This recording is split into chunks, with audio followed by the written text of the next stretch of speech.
Happy Saturday mga kamam, si ma'am, day 8 of 30 of our vacation. So, eto na naman po tayo, nag-pray sa Lord pagmulat ng mata. Masarap makipag-usap sa Kanya araw-araw. Kaya after, ako naman po ay nag-toast lang ng tinapay para sa aking breakfast dahil papasok ang aking mga anak. Dahil wala pa rin si Daddy Christopher, ako lang muna ulit yung mag-isa na nag-almusal ng black coffee, peanut at yung tinoast ko na bread kanina.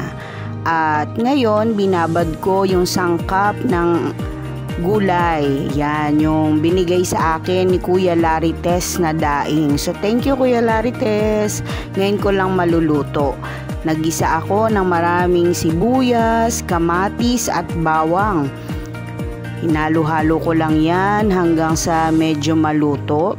At yung binabad ko kanina na isda, yung daing na isda, yan po ay hinimay-himay ko para wala ng tinik, diretso na kain. Kasi alam nyo naman yung mga kasama ko, baka magreklamo na may tinik-tinik. Hinalo ko lang din at naglagay ako ng 1/2 dyan sa black pepper. So, McCormick Buchanan.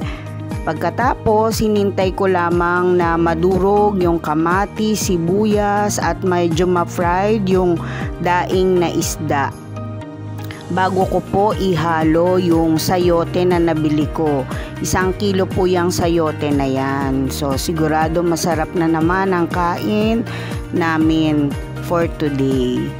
Actually, kapag gulay, hindi po ako naglalagay ng tubig kasi kusap mo magtutubig yung gulay na yan. At yung natira ko na kalahati na black pepper, hinalo ko na. Hindi na ako naglagay ng kahit ano kasi kahit nakababad yung isda, meron pa ring alat yan. Hindi naman ako mahilig sa masyadong maalat. Ayan, as you can see, nasa low fire lang yan, kusang nagtutubig yung sayote. Kaya hindi kailangan nalagyan ng tubig. Maliban na lang kung mahilig kayo sa gulay na masabaw. Kasi ako ayoko nung masabaw na gulay. Kagaya din dito sa bahay. At ang kapartner syempre niyan ay yung boneless bangus. Pinirito ko lamang. So actually ang magla-lunch lang today dito sa bahay ay kami ni Tom. Si Doa, pupunta siya sa tita niya, and then si Ella nasa church na at papasok. Kaya kami lang yung magla-lunch today. So Lord, muli maraming salamat sa araw na ito at sa blessing. Ang partner ko ay Cucumber Lemon. So thank you for watching. God bless everyone.